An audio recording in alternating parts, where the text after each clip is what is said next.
Ghastly Garlic Episode 18. The Diary of Friedrich Weiss, The Haunting of the White Lady. Prologue.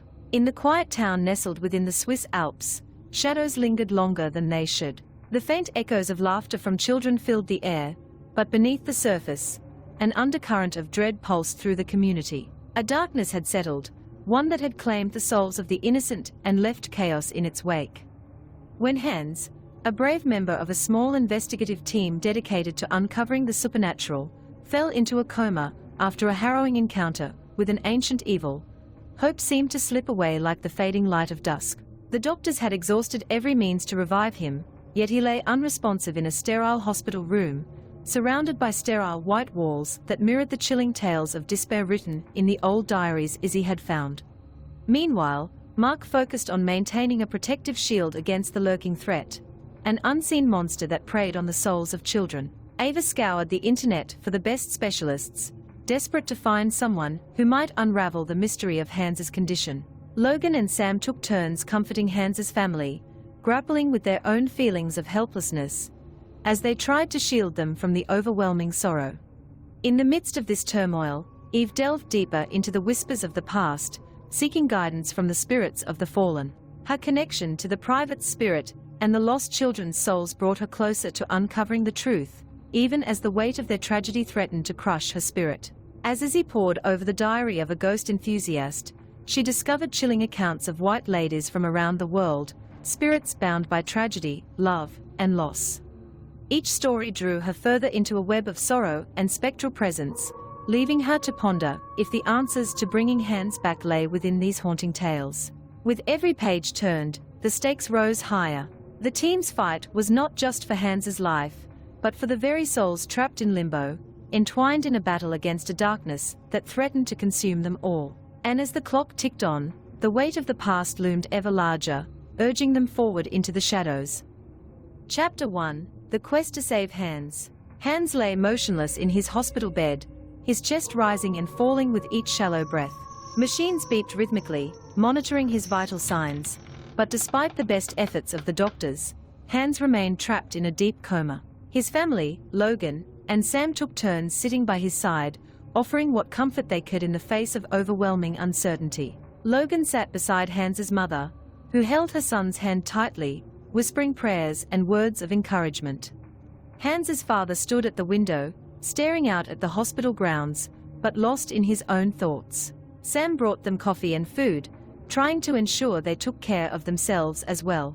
In another part of the hospital, Mark was surrounded by a complex array of devices, working tirelessly to maintain the shield that kept the monstrous entity at bay. The faint hum of the protective barrier was a constant reminder of the dark forces still lurking just beyond its reach.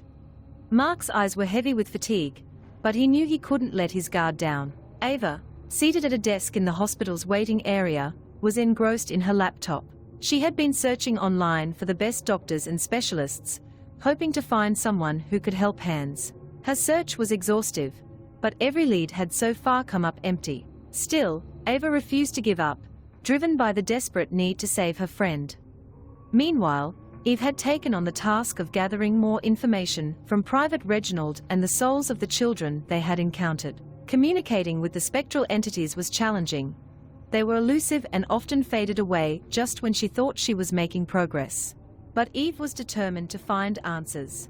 Izzy, tasked with organizing and maintaining their base of operations, found herself rummaging through an old storage room at the hospital.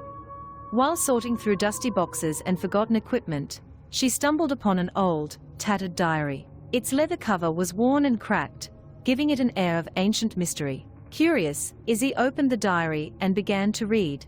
The diary belonged to a man named Friedrich Weiss, a ghost enthusiast who had lived in the village decades ago. Friedrich had dedicated his life to studying supernatural occurrences, meticulously documenting his encounters with spirits, folklore, and paranormal phenomena. As Izzy turned the pages, she found detailed accounts of Friedrich's investigations into various legends and ghost stories from different countries. The story would continue, each chapter revealing more about the supernatural encounters documented in Friedrich's diary. Chapter 2. The diary's first encounter, the Brazilian lady in white. Izzy settled into a quiet corner of the hospital storage room, the old diary open on her lap. The pages were fragile, yellowed with age, and filled with the meticulous handwriting of Friedrich Weiss. She flipped through the entries, her eyes scanning the dense text until she came across the heading that caught her breath. Dama Branca, the Lady in White of Brazil. The entry began with Friedrich recounting his journey to Brazil in the early 20th century, driven by his insatiable curiosity about the supernatural. He had heard whispers of a spectral figure, known locally as Dama Branca or Mula de Branco, said to haunt the rural areas and old mansions of Brazil. The Lady in White was a ghostly apparition, a pale woman in a long white dress or sleeping gown, who wandered the night, her tragic story shrouded in mystery and sorrow. Friedrich's account detailed his arrival in a remote village nestled deep within the Brazilian countryside. The village was picturesque, with cobblestone streets and colonial-era buildings, but there was an underlying tension that seemed to grip the locals. They were wary of strangers and reluctant to speak of the Lady in White. However, Friedrich's persistence eventually led him to an old woman named Maria, who was willing to share the haunting tale. According to Maria, the Lady in White was the ghost of a young woman named Anna, who had lived in the village many years ago.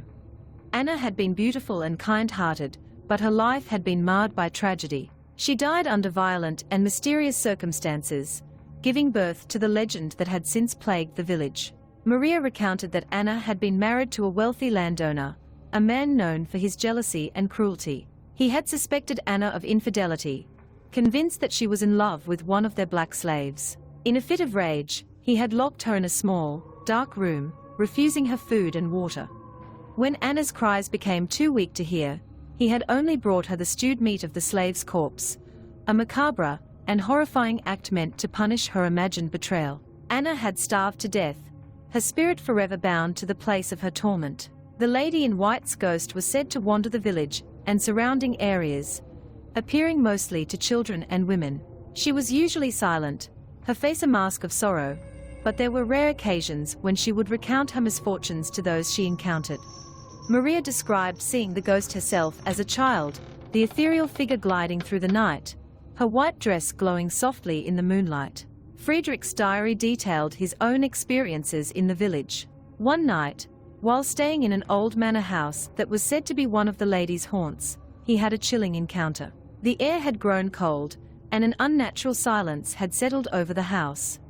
He had been writing in his journal by candlelight when he felt a sudden, overwhelming sense of sadness. Looking up, he saw her, the Lady in White, standing in the doorway, her eyes filled with an endless sorrow. She did not speak, but Friedrich felt a flood of emotions wash over him: fear, despair, and an intense feeling of longing. The apparition lingered for a few moments, then slowly faded away, leaving him shaken and profoundly moved. He had spent the rest of the night documenting every detail, determined to preserve the experience. The diary entry concluded with Friedrich's reflections on the nature of the Lady in White. He believed that her spirit remained bound to the earthly realm because of the violent and unjust manner of her death. He speculated that only by uncovering the full truth of her story and bringing those responsible to justice, even symbolically, could her spirit find peace. Izzy closed the diary, her mind racing with the implications of what she had just read. The Lady in White's story was heartbreaking and eerie, but it also felt incredibly real. The details were too vivid, the emotions too raw. This was no mere legend. It was the haunting echo of a life cut tragically short. Chapter 3, The Diary's Second Encounter, The White Lady of Canada. Izzy couldn't tear her eyes away from the diary. The tragic story of Anna, the Brazilian Lady in White, had left her shaken, but it had also ignited a fierce curiosity. She needed to know more. She turned the page and found the next entry, labeled Dames Blanche's, The White Lady of Canada. Friedrich Weiss's travels had taken him far and wide, and his relentless pursuit of the supernatural had led him to Quebec City in Canada. There, he had heard whispers of another White Lady, a spirit said to haunt the surroundings of Montmorency Falls. This particular apparition was linked to a tale of love and loss, intertwined with the history of the region. The diary recounted how Friedrich had arrived in Quebec City during the late summer, a time when the city was bustling with life and tourists flocked to see the majestic Montmorency Falls. The falls, towering higher than Niagara, were a breathtaking sight, their roaring waters cascading down into the street. Lawrence River. But beneath their natural beauty lay a dark legend that the locals spoke of in hushed tones. According to Friedrich's research, the haunting began in the aftermath of the Battle of Beauport, a significant conflict between the French and the British during the 7 Years' War. Among the many soldiers who fought and died in the battle was a young French-Canadian man, deeply in love with a woman from Quebec City. The couple had shared a secret meeting spot near the top of Montmorency Falls, where they dreamed of a future together. Tragically, the young man was killed in the battle, his dreams of a life with his beloved shattered. The woman, devastated by the news, was driven to despair. She had recently ordered a wedding dress in anticipation of their future together. Consumed by grief, she donned the dress and made her way to their meeting spot one last time.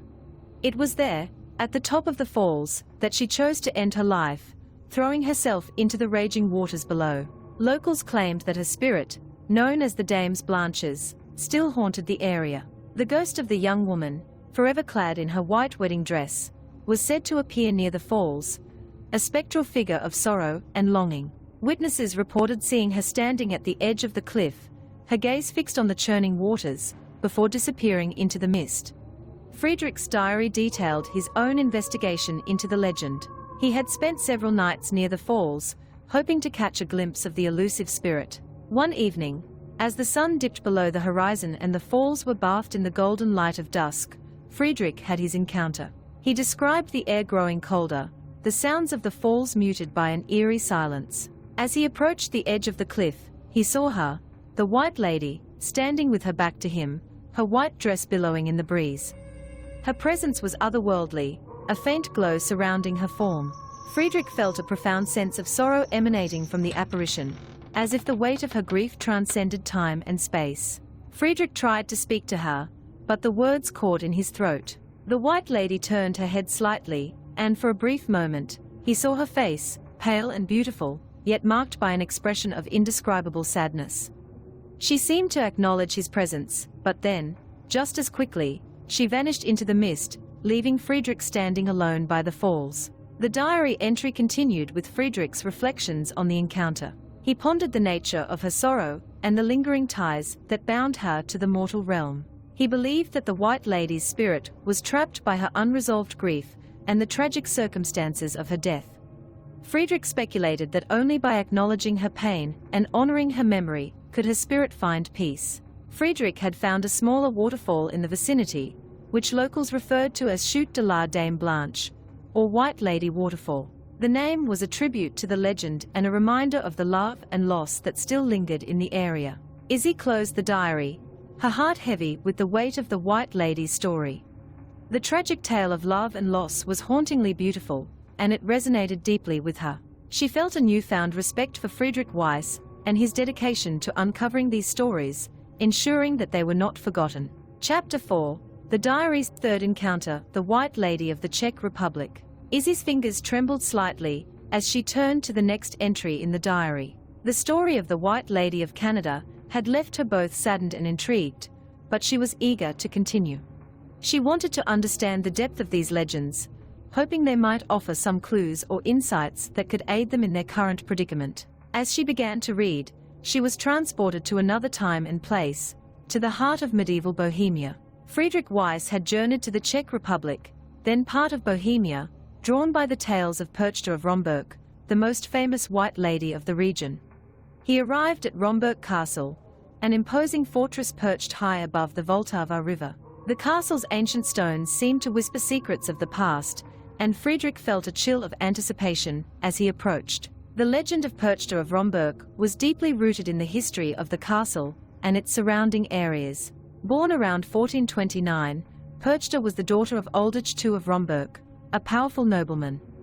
Her life was marked by tragedy and sorrow, and the diary entry detailed her story with poignant clarity. Perchta's marriage to Jan of Liechtenstein in 1449 was arranged to strengthen political alliances.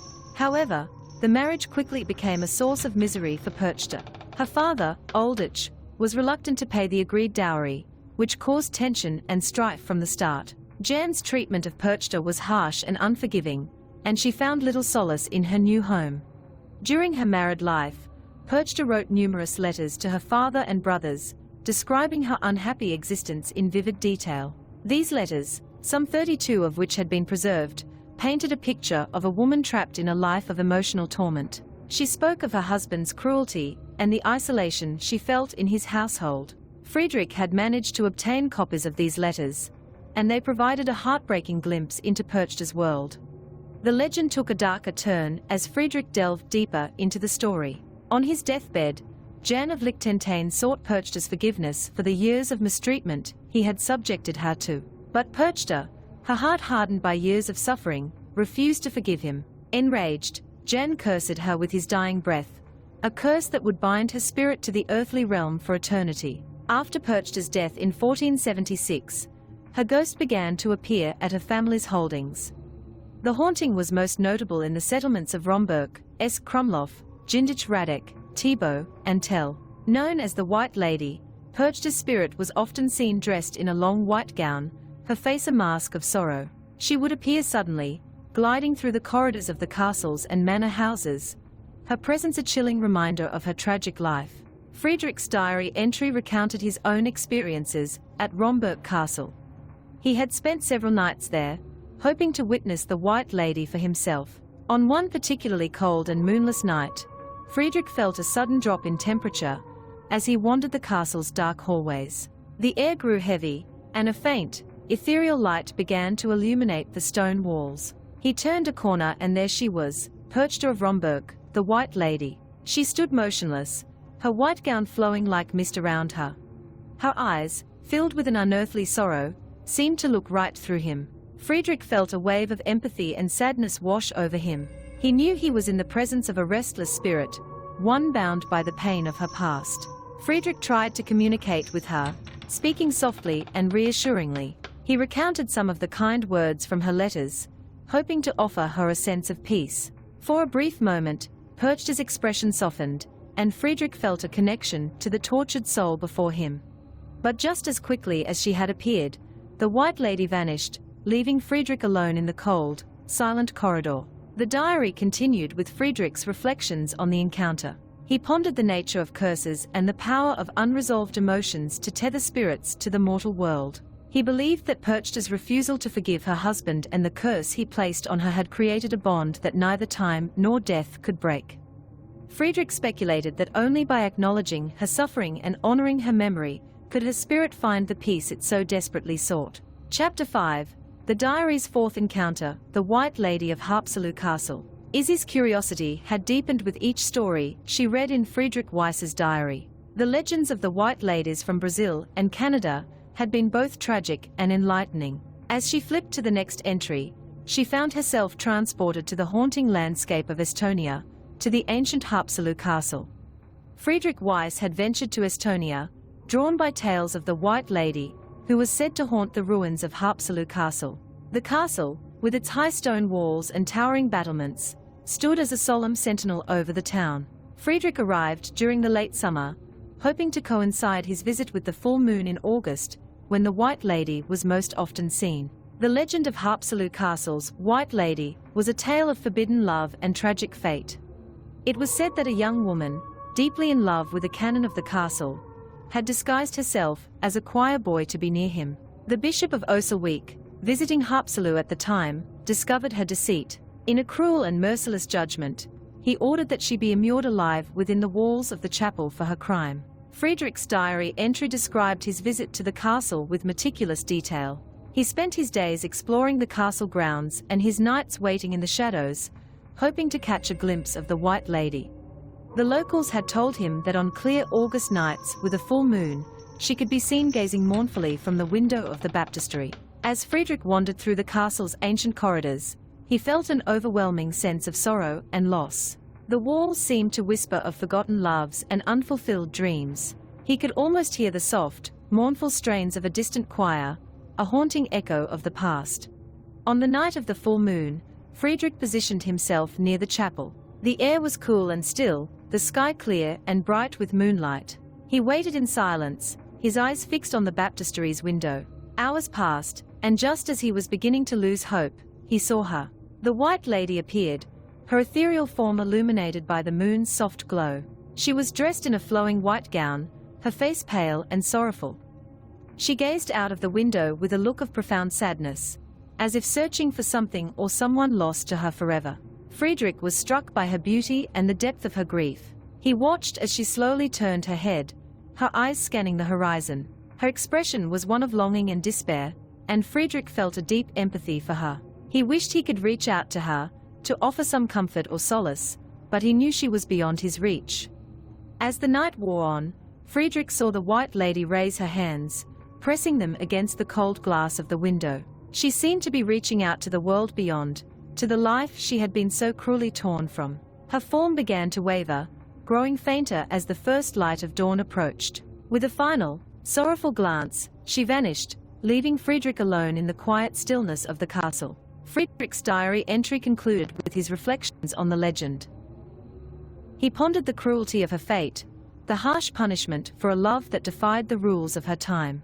He believed that her spirit lingered, bound by the pain of her untimely death and the love she had lost. Friedrich speculated that her appearances on full moon nights were a reflection of her yearning, a fleeting glimpse into the sorrow that had defined her existence.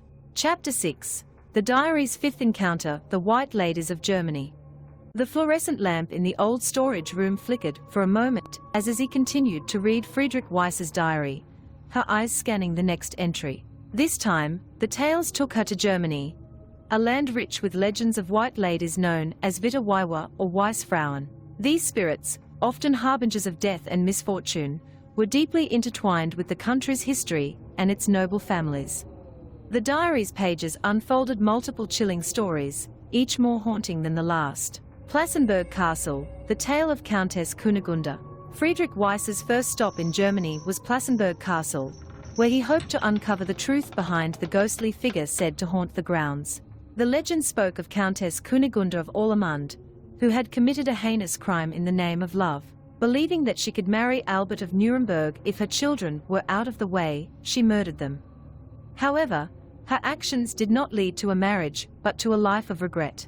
Albert married Sophie von Henneberg, leaving Kunigunde to die as an abbess in a monastery. The ghost of Kunigunde, clad in white, was said to appear before times of great misfortune. Friedrich's diary detailed his night in the castle, where he experienced an overwhelming sense of dread. As midnight approached, he saw a faint, glowing figure.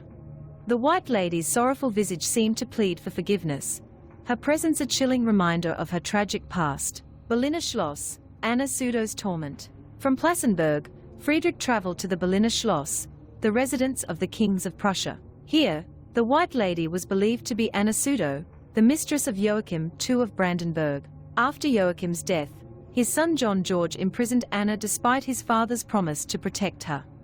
She died in captivity, and her restless spirit was said to haunt the castle. Friedrich wrote of the cold, oppressive atmosphere within the Schloss. He spent several nights in the castle, hoping to encounter the spectral figure. On the fourth night, as the clock struck midnight, he heard the soft, mournful wail of the White Lady. He saw her ghostly figure wandering the corridors, a vision of eternal grief and unfulfilled promises. Dusseldorf Castle, the murdered Duchess. Next, Friedrich visited Dusseldorf Castle, where the spirit of a duchess named Jacobine was said to haunt the ruins. Murdered by her jealous husband along with her lover, Jacobine's ghost was believed to appear before each of the fires that plagued the castle. Friedrich described the eerie silence that enveloped the castle. As he explored the remains, he felt an inexplicable coldness. On the night of the full moon, he witnessed the apparition of the White Lady. Her face was a mask of sorrow and vengeance, her presence a forewarning of the tragedies that befell the castle. Friedland Castle, the Cursed Daughter. The legend of Friedland in Brandenburg told of a White Lady, who was the daughter of a baronet. Cursed by her father for failing to produce an heir, her ghost was said to strangle anyone who spoke to her. Friedrich's diary entry captured the fear and tension he felt while exploring the haunted grounds. He described the oppressive atmosphere of the castle and the surrounding forests. One night, as he ventured deeper into the woods, he saw the pale figure of the White Lady. Her eyes were filled with a cold, deadly intent, and Friedrich knew better than to approach her. Her presence was a stark reminder of the brutal consequences of her father's curse. Larneck Castle, Idylia Dub's ghost. Larneck Castle was the next location in Friedrich's journey. The ghost of Idylia Dub, the main character of the novel The Diary of Miss Idylia, was said to haunt the castle. Friedrich's entry recounted his experiences within the ancient walls, where the past seemed to linger in every shadow. He wrote of the chilling whispers he heard as he walked through the castle. One night, he saw the ghostly figure of Idylia, her face etched with despair. She moved through the castle with a grace that belied her tragic end, her presence a haunting echo of the past. House Ossel, the betrayed noblewoman. The legend of House Ossel in Rieder-Wiedenbruck, Westphalia, spoke of an adulterous nobleman's wife, who was encased in the cellar by her husband to prevent her from betraying him while he was away at war. She never escaped, and her spirit was said to haunt the manor forever. Friedrich detailed his exploration of the manor, where he felt an overwhelming sense of sorrow. As he ventured into the cellar, he saw the ghostly figure of the White Lady. Her eyes were filled with a haunting sadness, her spirit forever trapped by her husband's betrayal. Uelberg Monastery, the cursed adulteress. Lastly, Friedrich visited the remains of a monastery in the forest of Uelberg near the Altmühltal. The legend told of a White Lady, who was an adulterous nobleman's wife.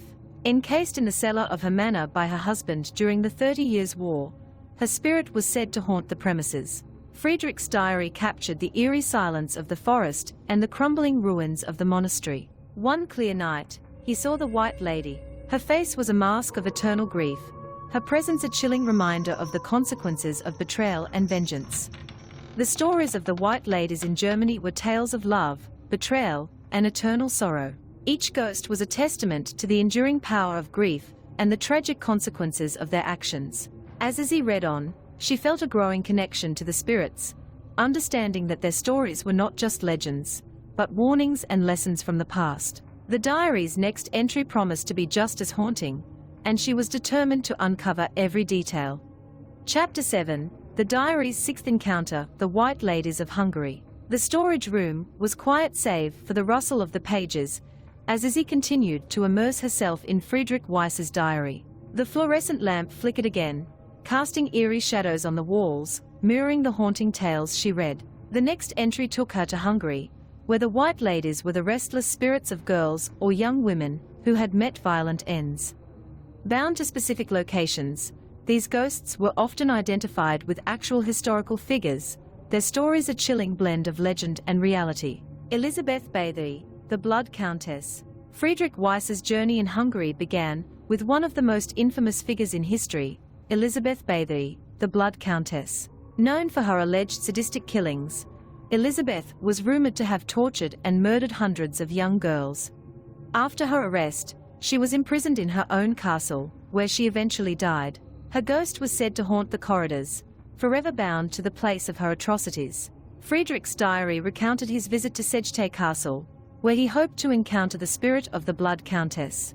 The locals spoke in hushed tones about sightings of a pale woman in a white gown wandering the halls. On his third night in the castle, Friedrich claimed to have seen her. Elizabeth's ghostly figure, with eyes full of malice and regret, moved silently through the castle. Her presence was a terrifying reminder of her bloody past and the countless lives she had destroyed. The Imprisoned Maiden, Castle of Weisgrad. The next story in Friedrich's diary was set in the Castle of Weisgrad, where a young maiden's spirit was said to haunt the dungeons. According to legend, she was imprisoned for a crime she did not commit and died within the castle walls. Her ghost, dressed in a tattered white gown, was often seen near the place of her death, her sorrowful wails echoing through the corridors. Friedrich wrote about his descent into the dark, damp dungeons of the castle. The air was thick with the weight of history and tragedy. One night, as he explored the deepest part of the dungeon, he heard a faint, mournful cry. Following the sound, he saw the apparition of the young maiden, her face a mask of eternal sorrow. Her ghostly presence was a poignant reminder of the injustices she had suffered. The Suicidal Bride, Lake Balaton. Lake Balaton, a serene and picturesque location, was home to a tragic legend of a white lady. A young bride, betrayed by her lover on the eve of their wedding, took her own life by drowning in the lake. Her spirit, clad in her wedding gown, was said to appear on moonlit nights, wandering the shores in search of her lost love. Friedrich's diary described a night he spent by the lake, hoping to witness the spectral bride. The stillness of the water and the quiet of the night created an eerie atmosphere. As the moon rose high, he saw her, a pale, ethereal figure gliding along the water's edge. Her eyes, filled with an unending longing, searched the horizon for a love that would never return. The sight was both haunting and heartbreaking, a testament to her undying devotion. The Murdered Girl, Eigir Castle. Eigir Castle was the setting for another tragic tale. A young girl, believed to be murdered by a jealous rival, was said to haunt the castle grounds. Her ghost, dressed in white, appeared on the anniversary of her death, reliving the moments of her tragic end. Friedrich wrote about the chilling atmosphere of Eigir Castle. He described the night he spent within its ancient walls, where he felt an overwhelming sense of dread. As the clock struck midnight, he saw the ghostly figure of the girl. Her face was pale and her eyes wide with terror, her spirit forever trapped in the final moments of her life. The sight was a stark reminder of the fragility of life and the depths of human cruelty. The tales of the White Ladies in Hungary were stories of sorrow and tragedy, their spirits forever bound to the places of their violent ends. Each encounter was a haunting reminder of the pain and suffering that lingered long after death. As Izzy continued to read, she felt a deep sense of empathy for these lost souls, understanding that their stories were a powerful testament to the enduring nature of grief and the desire for justice. The diary's next entry awaited her, promising yet another chilling tale of the supernatural. Chapter 8. The Diary's Seventh Encounter, the White Island. As Izzy turned to the next entry in Friedrich Weiss's diary, her fingers trembling slightly with anticipation. The tales she had read so far were hauntingly vivid, each more chilling than the last. She took a deep breath and began to read about the White Ladies of Ireland, their tragic stories inscribed with sorrow and spectral beauty. The Tragic Bride of Charles Fort. Friedrich Weiss's journey took him to Charles Fort in Ireland, a place steeped in history and tragedy. The fort was the site of a heartbreaking legend, the ghost of a young bride who died on her wedding night. According to the story, her husband was killed by her own father, a high-ranking officer at the fort, who disapproved of their marriage. Overcome with grief and despair, the bride took her own life, throwing herself from the fort's walls. Friedrich's account described the eerie atmosphere of Charles Fort. The walls, steeped in history, seemed to whisper the tragic tale. On the night of her anniversary, Friedrich waited in the shadows, the chill of the night air adding to the tension. As midnight approached, he heard a distant, anguished scream. Emerging from the darkness, he saw her, a spectral figure in a flowing white gown, her face etched with sorrow. Her eyes, filled with an unending search, seemed to look right through him, seeking the father who had shattered her life. The sight was a poignant reminder of the depth of human despair and the enduring bond of love, even in death. The Woman in the White Dress, Dunleer. The next tale took Friedrich to the small town of Dunleer in County Louth, where locals spoke of a haunting near the White River. The ghost, known as the Woman in the White Dress, or an Bean Ban, was said to haunt an abandoned house by the river. The origins of her story were shrouded in mystery, but sightings of her ethereal figure were frequent. Friedrich described the abandoned house as a place of desolation and decay. The once grand structure was now overgrown with ivy, its windows shattered and its walls crumbling. He spent several nights there, his senses heightened by the eerie silence. On the third night, under the light of a full moon, he saw her. The woman in white moved gracefully through the dilapidated house, her gown shimmering in the moonlight. Her presence was both haunting and serene, a spectral guardian of the past. As she glided towards the river, she seemed to merge with the mist, leaving Friedrich with a deep sense of melancholy and wonder. The White Lady of Ballygally Castle. Friedrich's final tale in Ireland brought him to Ballygally Castle, where another White Lady was said to roam. The ghost was believed to be Lady Isabel Shaw, who was locked in a room by her jealous husband and, in her desperation, fell to her death from the window. Her spirit was said to haunt the castle, knocking on doors and wandering the halls. The castle, with its imposing structure and ancient walls, was the perfect setting for a ghost story. Friedrich described the eerie feeling of being watched as he explored the castle. One night, as he roamed the dimly lit corridors, he heard a faint knock on a door. Following the sound, he saw her, Lady Isabel, her white gown flowing as if caught in an invisible breeze. Her face, pale and sorrowful, looked directly at him before she vanished into the shadows. The encounter left Friedrich with a deep sense of empathy for the tragic figure, forever bound to the place of her demise. The stories of the White Ladies in Ireland were tales of love, loss, and longing. Each ghost, bound by their tragic pasts, wandered the earthly realm seeking closure that may never come. As Izzy continued to read, the weight of these stories pressed upon her, filling her with a profound sense of the sorrow and beauty that lingered in the world of the supernatural. The next entry awaited, promising yet another chilling tale from the Spectral Diary. Chapter 9, The Diary's Eighth Encounter, The White Lady of Malta. The shadows danced on the walls as Izzy carefully turned the fragile pages of Friedrich Weiss's diary. The stories of the White Ladies in Ireland still echoed in her mind, and she could feel the weight of their sorrowful presence lingering. With a steadying breath, she began to read the next entry, which took Friedrich to the sun-soaked island of Malta and the haunting tale of the White Lady of Verdula Palace.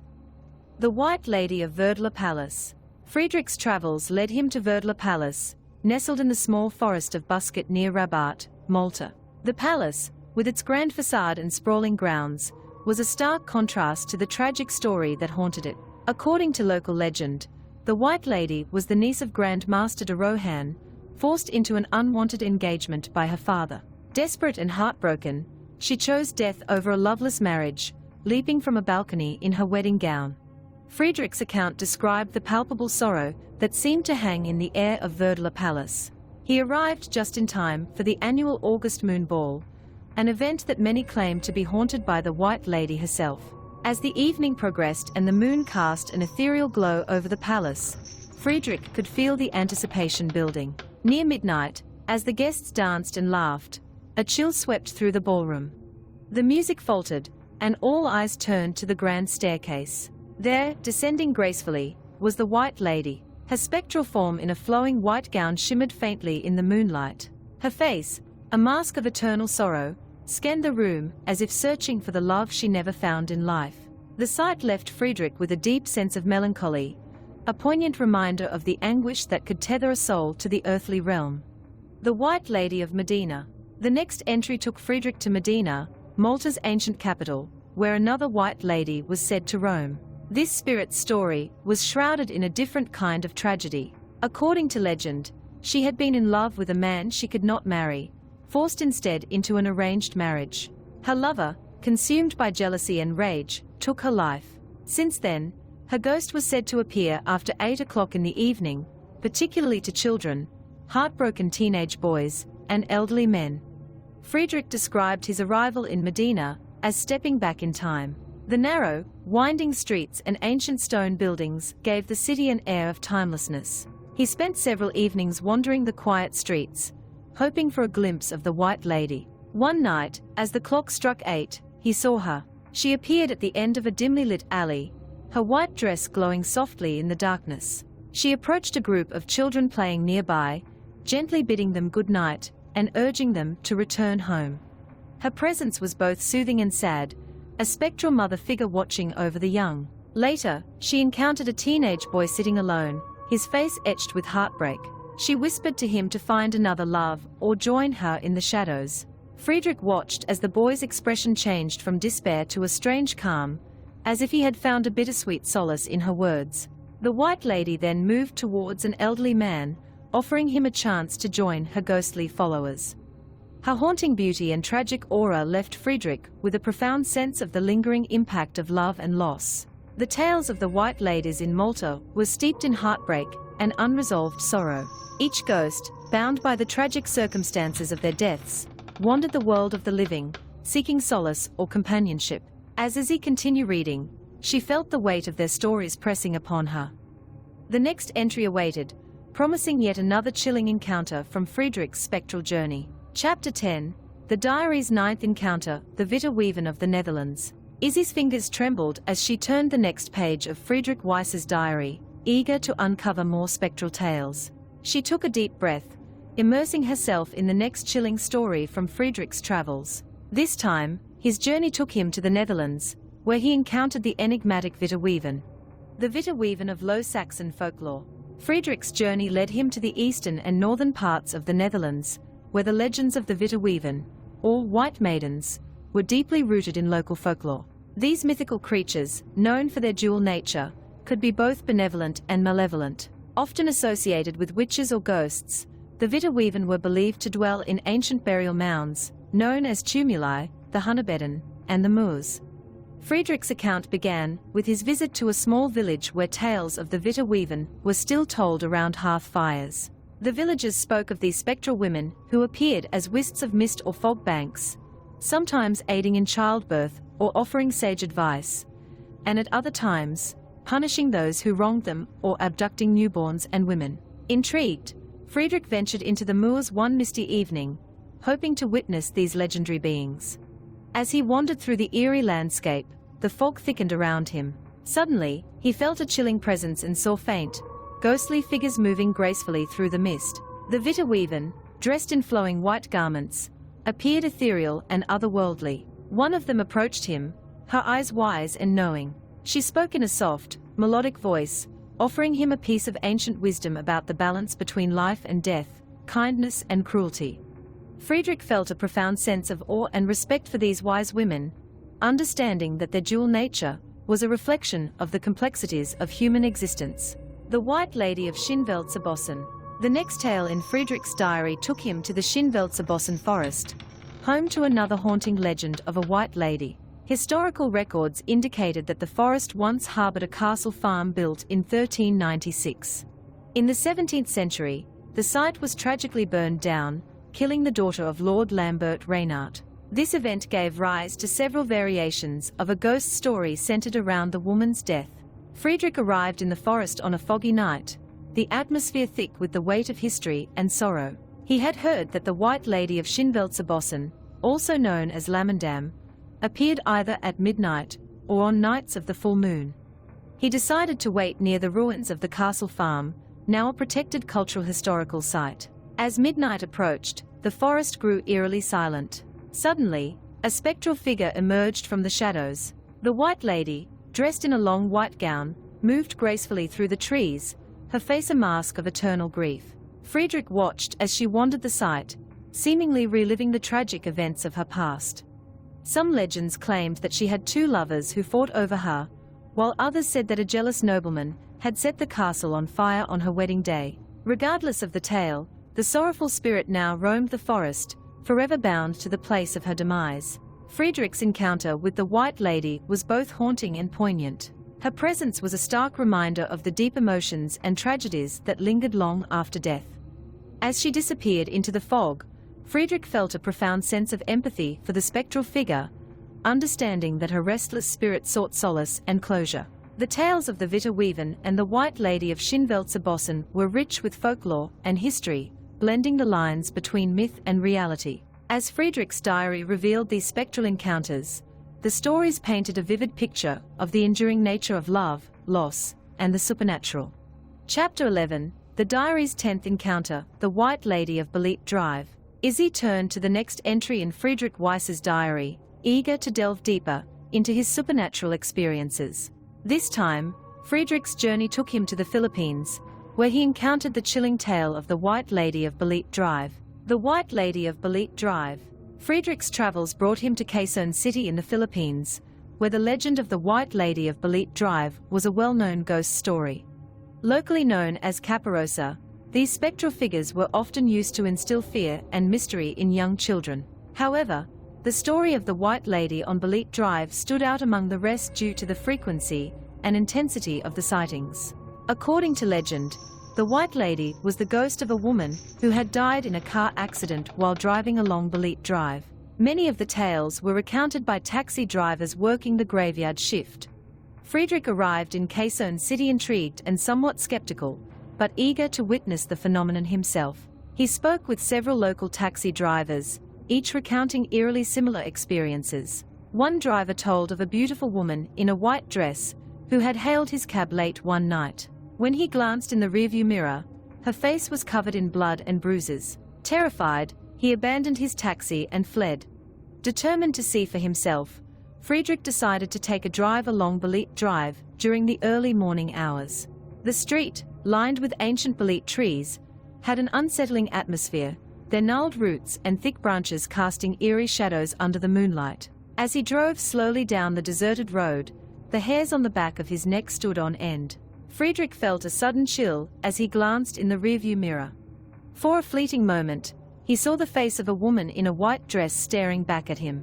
Her eyes were filled with sorrow, and her face was marred by blood and bruises. Just as quickly as she appeared, she vanished, leaving Friedrich with a sense of deep unease. He pulled over, his heart pounding, and tried to process what he had just witnessed. The tales of the White Lady of Bolete Drive were a blend of horror and tragedy. While some believed that the story was a manufactured legend from the 1950s, Friedrich's encounter suggested otherwise. The specter of the woman in white, her life cut short by a tragic accident, seemed to linger on Bolete Drive, her presence a haunting reminder of the fragile boundary between life and death. As Friedrich continued his journey through the supernatural, the stories in his diary grew ever more poignant and chilling. Chapter 12, The Diary's 11th Encounter, The Maidens of Uli. As Izzy carefully turned to the next entry in Friedrich Weiss's diary, her curiosity piqued by the mention of Russia. She settled in and began to read about Friedrich's journey to East Siberia, where he uncovered the haunting legend of the Maidens of Uli. The Maidens of Uli. Friedrich's travels took him to the remote village of Uli, also known as Ungin, in Irkutsk Oblast, Russia. This area, rich in folklore and mystery, was home to the legend of the Maidens of Uli, or Zayans. According to the local Buryat people, these spirit maidens haunted fiancés on their wedding day, captivating them with their beauty and dragging them to the netherworld. Friedrich's account began with the tragic story of Bultzuhai Duhai, a young woman who resisted an unwanted marriage. Her husband, treating her with disdain, locked her in a black yurt instead of the traditional white one. Bultzuhai, feeling unloved and unwanted, ultimately took her own life after singing and dancing at a wedding for 8 days and nights. Her spirit, transformed into a Zayan, joined a group of other maidens who shared similar fates. Intrigued and unsettled by this tale, Friedrich decided to visit the village of Uli. He arrived during the harsh Siberian winter, the landscape blanketed in snow and silence. The villagers were wary of outsiders, but eventually, an elder agreed to speak with him about the legend. The elder described how, on wedding nights, the Zayans would appear, their spectral forms beautiful and enticing, luring grooms away from their brides. Determined to witness this phenomenon, Friedrich attended a local wedding. The ceremony was a vibrant mix of traditional dances, songs, and rituals, but an undercurrent of fear and anticipation ran through the festivities. As the night wore on, Friedrich kept a watchful eye on the groom, who seemed increasingly anxious. Suddenly, a chill swept through the air, and the flickering firelight cast eerie shadows around the yurt. In the midst of the celebration, a group of ethereal maidens appeared, dressed in flowing white garments. Their beauty was otherworldly, their faces both enchanting and sorrowful. Bultzuhai Duhai led them, her eyes filled with a mixture of longing and grief. The groom, entranced by their presence, began to move toward them as if in a trance. Friedrich watched in horror as the maidens surrounded the groom, their melodic voices weaving a spell around him. Just as it seemed he would be lost to the netherworld, the villagers sprang into action, chanting prayers and lighting candles to ward off the spirits. The Zayans hesitated, their forms flickering in the firelight, before finally retreating into the shadows. The legend of the Maidens of Uli was a haunting reminder of the enduring pain and sorrow that could bind spirits to the earthly realm. Friedrich's encounter with these spectral maidens added yet another chilling tale to his diary, a testament to the deep and complex nature of human emotions and the supernatural. Chapter 13, The Diary's 12th Encounter, The Dead Woman in White of Serbia. She was drawn into his next adventure in Serbia, where he explored the legend of the Dead Woman in White, a spectral figure that haunted the village of Koprivica near Zagreb. The Dead Woman in White of Koprivica. Friedrich's travels brought him to the village of Koprivica, nestled in the hills near Zagreb, Serbia. The locals spoke in hushed tones about the Dead Woman in White, a ghostly figure who roamed the night, instilling fear in those who encountered her. 2 stories about her origin persisted among the villagers. One claimed she died in a car accident on her way to her honeymoon in the 1970s, while the other said she had hanged herself after her fiancé left her just before their wedding. Intrigued by these tragic tales, Friedrich decided to explore the area, hoping to witness the apparition for himself. He arrived in Koprivica on a chilly evening, the village shrouded in an eerie silence. The air was thick with anticipation as he spoke to locals who had encountered the ghost. They described seeing a woman in a wedding dress, her face a mask of sorrow, wandering the roads at night and sometimes stopping cars between Bor and Zagir. One night, Friedrich positioned himself near the stretch of road where the ghost was most often seen. The moon cast a pale glow over the landscape, and the occasional rustle of leaves added to the suspense.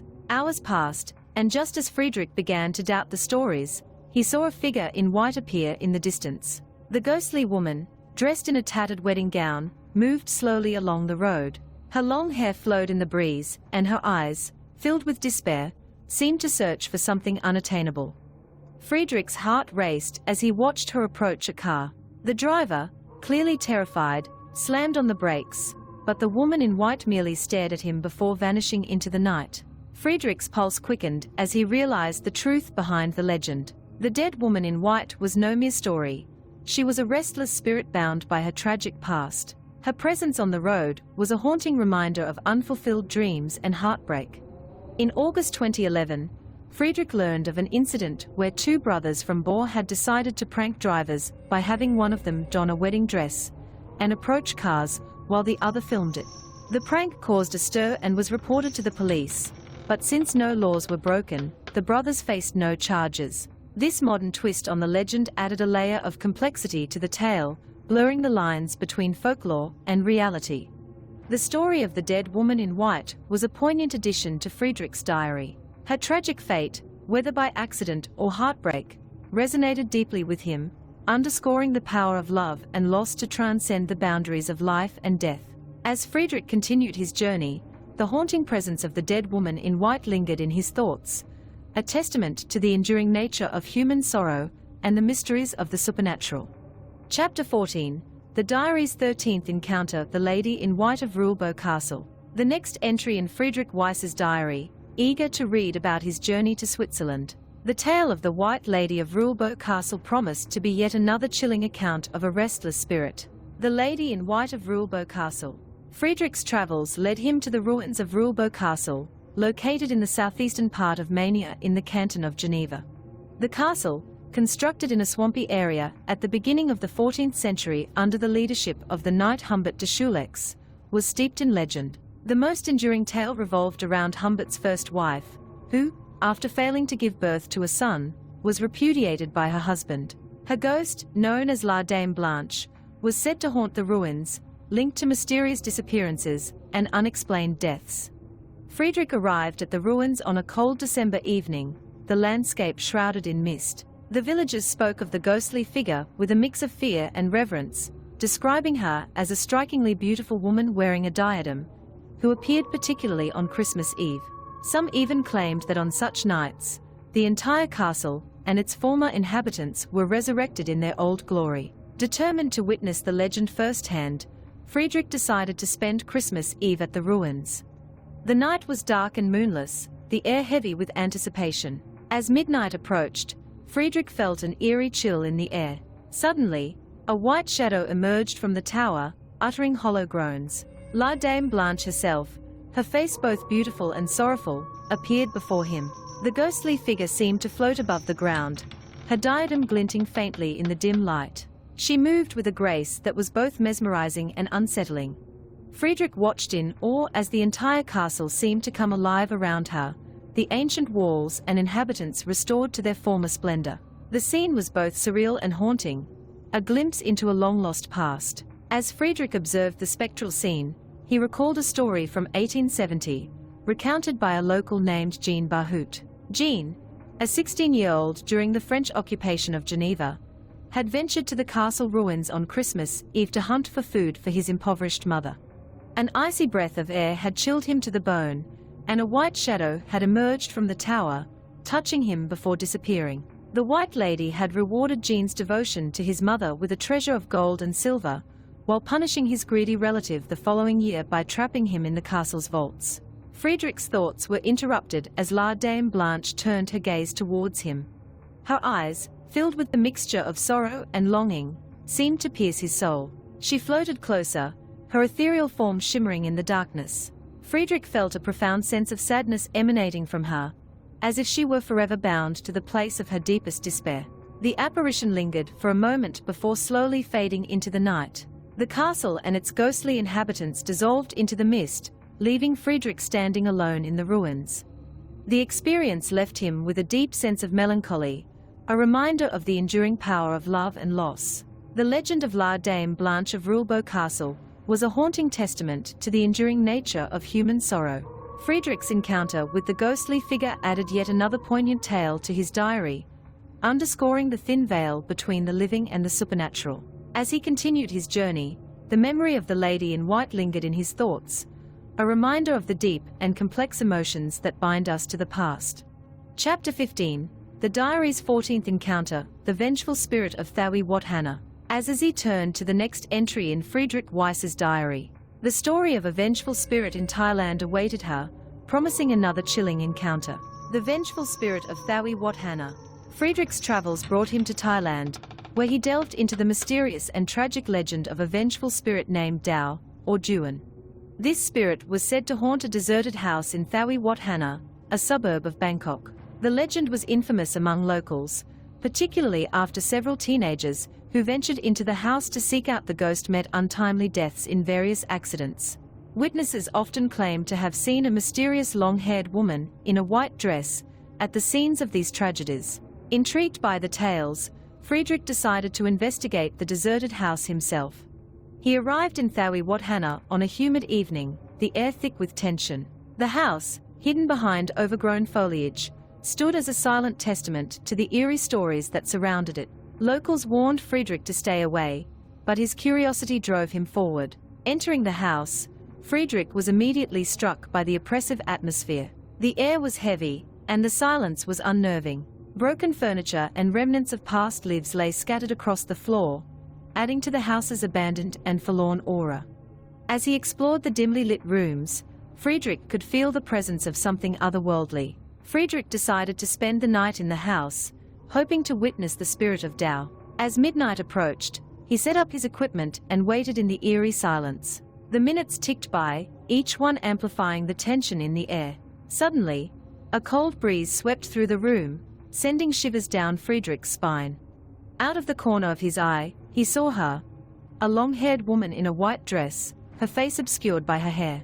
She moved gracefully yet unnervingly, her presence both haunting and sorrowful. Friedrich's heart pounded as he watched her glide through the room, her movements almost otherworldly. She paused, her head slowly turning towards him, revealing eyes filled with a deep, vengeful sorrow. Friedrich's breath caught in his throat as she began to approach him.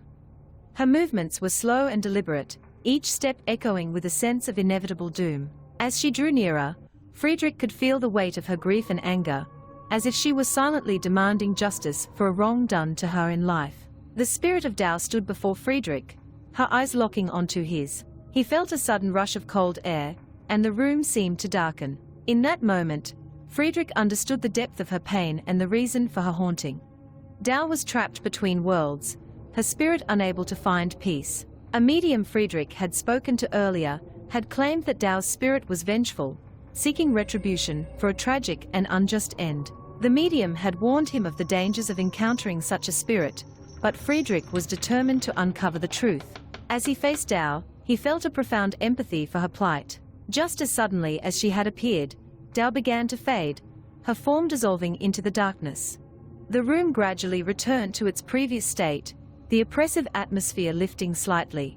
Friedrich was left alone once more, the experience etched into his memory. The story of Dao, the vengeful spirit of Thawi Wat Hannah, added a new layer of understanding to Friedrich's journey. Her tragic tale of anger and sorrow underscored the powerful emotions that bind spirits to the earthly realm. As Friedrich continued his travels, the memory of Dao remained with him, a haunting reminder of the deep-seated emotions that can transcend even death. Chapter 16, The Diary's 15th Encounter, The White Ladies of England. Izzy turned to the next page of Friedrich Weiss's diary, bracing herself for yet another eerie tale. The legend of the White Lady in England awaited her, a collection of haunting stories that spanned various regions and generations. The White Ladies of England. Blenkinsop Castle, Northumberland. Friedrich's journey took him to Blenkinsop Castle in Northumberland, where the legend of the White Lady had recently resurfaced. In 2019, a family residing in the castle experienced a terrifying encounter. One night, The parents were jolted awake by their son's screams. Rushing to his room, they found him terrified, claiming that the White Lady had appeared and tried to take him away. She demanded his help to retrieve a box of gold buried in the castle's vaults, claiming she could not rest until it was found. The boy's terror was palpable, and although the White Lady did not appear again after he began sleeping with his parents, he never ventured through the castle alone again. Beeford Strait, East Yorkshire. In East Yorkshire, along the Beeford Strait road between Beeford and Bransburton, the White Lady was known as the Running Lady. Motorists frequently reported seeing her apparition darting across the road, often causing accidents. One story told of a motorcyclist who picked up a female hitchhiker along this stretch. A few miles later, the motorcyclist turned around to find his passenger had vanished. The legend claimed that the White Lady's curse was responsible for numerous tragic accidents on this road, including one incident where a car crash killed 6 people. Portchester Castle, Hampshire. Another tale took Friedrich to Portchester Castle, where a White Lady was said to haunt the grounds, retracing the steps of her tragic demise. Legend had it that she had jumped from the castle while trying to retrieve her fallen child. Her spirit was often seen wandering the castle, eternally mourning her lost child. Okehampton Castle, Devon. At Okehampton Castle, Friedrich uncovered an old ballad about a ghostly lady who haunted the ruins. The ballad described her sable coach with headless horses and a bloodhound leading the way. This ghostly figure was said to be a Howard lady from the 17th century who had murdered several husbands and children. Her curse was to collect grass blades in the castle ruins until the end of time. Berry Pomeroy Castle, Devon. The legend of Matilda, or Margaret, haunted Berry Pomeroy Castle near Totnes in Devon. She was said to appear as a harbinger of death to those who saw her in the dungeon of the St. Margaret Tower. Matilda had been starved to death by her sister in that very dungeon, and her spirit lingered, warning of impending doom. Radford, Plymouth. In Radford, Friedrich explored the tale of the White Lady of Radford, a young woman from the Harris family. Forbidden by her family to see a local young man from nearby Austin, she took a boat onto the lake one night, dressed in white. The boat capsized, and she disappeared beneath the water. Her spirit was often seen sitting beside the lake, mourning her lost love. A nearby street was named White Lady Road in her memory. These tales painted a vivid picture of the White Lady's pervasive presence across England. Each story carried its own unique elements of tragedy and mystery, yet they all shared a common thread of love, loss, and unresolved grief. Friedrich's encounters with these spirits revealed the deep-seated emotions that bound them to the earthly realm, forever haunting the places where their stories unfolded. Izzy felt a chill run down her spine as she absorbed the tales. The White Ladies of England were a poignant reminder of how powerful and enduring the emotions of the departed could be, and how they continued to impact the living. Chapter 17. The Diary's 16th Encounter, the White Lady of Wales. Izzy's fingers trembled slightly as she turned to the next entry in Friedrich Weiss's diary, her anticipation heightened by the tales she had already absorbed. Each story seemed to weave a tapestry of history and the supernatural, and she was eager to uncover the secrets of the White Lady of Wales. Wailadi Wen of Ogmore Castle. Friedrich Weiss's journey led him to the ancient ruins of Ogmore Castle in Wales, where the legend of Wailadi Wen, the White Lady, held sway. The castle, perched majestically on a hill overlooking the River Ogmore, exuded an aura of mystery and antiquity.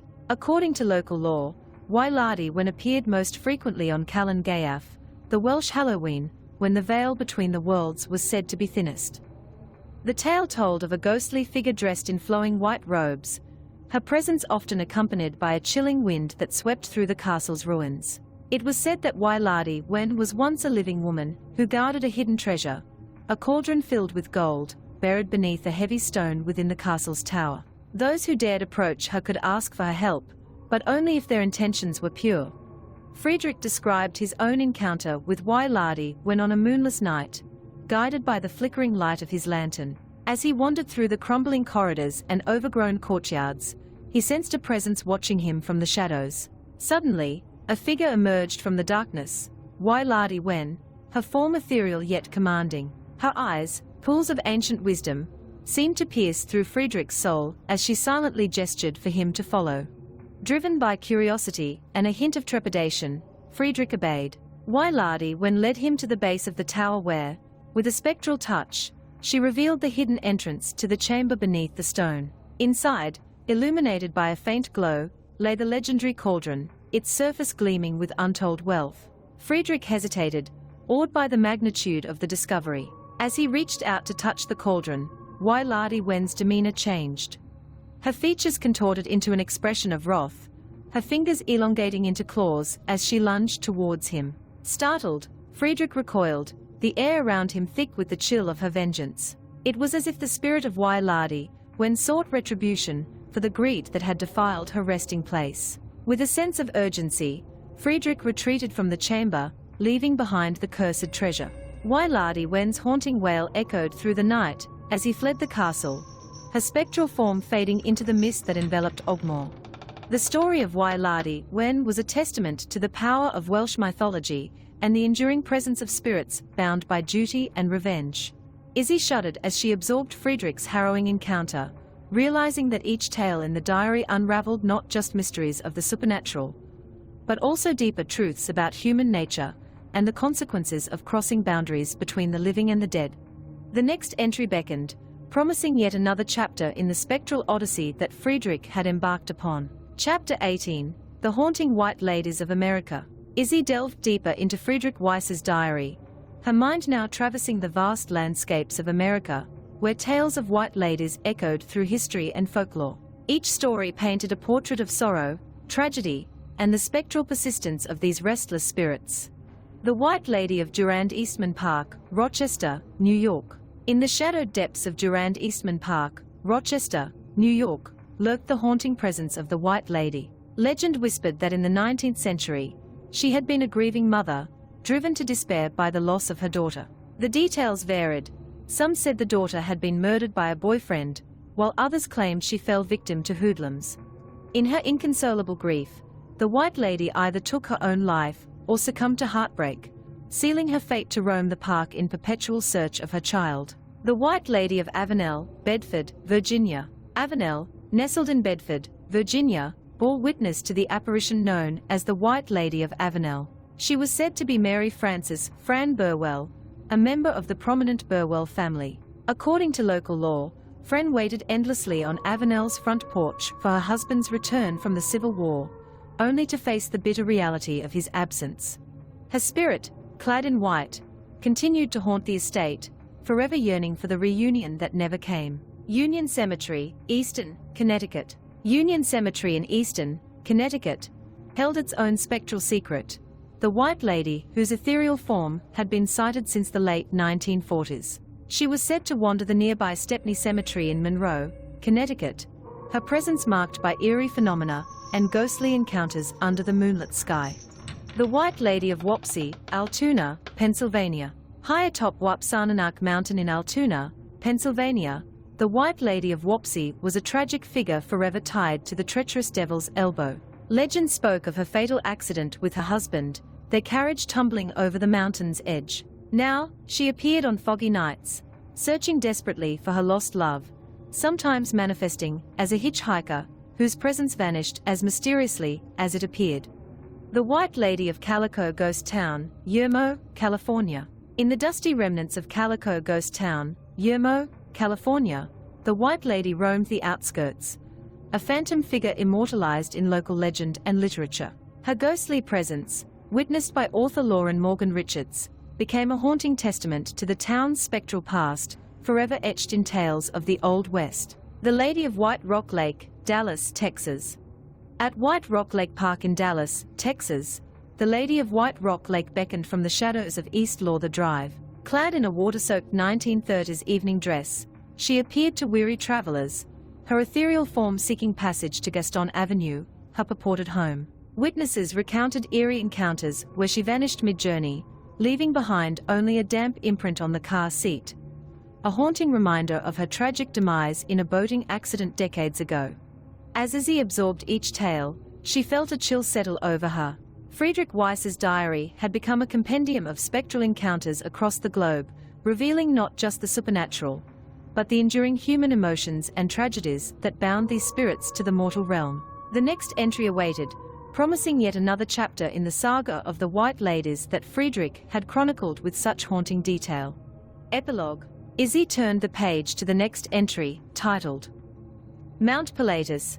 The exhaustion of reading through the haunting tales of white ladies from around the world finally caught up with her. Her eyes, heavy with fatigue, scanned the first few lines before a gentle weariness washed over her.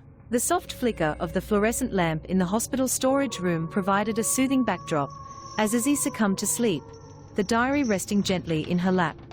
Outside, the night embraced the hospital in a serene quietude, broken only by the occasional murmur of nurses passing in the hallway. The fluorescent lamp, casting a dim glow over the room, its soft light dancing across the pages of Friedrich Weiss's diary, with each flickering. As Izzy drifted into dreams, the tales of spectral encounters and restless spirits lingered in her mind. The journey through Friedrich's chronicles had been both unsettling and captivating, a testament to the enduring allure of the supernatural and the mysteries that bound the living and the dead. And so, amidst the quietude of the hospital storage room, Izzy found herself immersed in a realm where the boundaries between reality and legend blurred, where the stories of the White Ladies continued to whisper their secrets in the flickering fluorescent lamp. As the last flicker of the fluorescent lamp faded into darkness, Izzy's dreams intertwined with the echoes of ghostly tales, weaving a tapestry of mystery and melancholy that lingered in the shadows of her imagination. The diary lay open, its secrets poised to be uncovered once more when Izzy awoke to the dawn's light, ready to continue her journey into the world of Friedrich Weiss's haunting encounters. The end.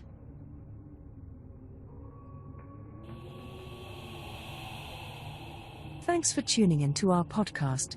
If you enjoyed our exploration of ghosts, mythical creatures, and urban legends, please share it with your friends. Don't forget to subscribe for more thrilling episodes. Until next time, my beloved listeners.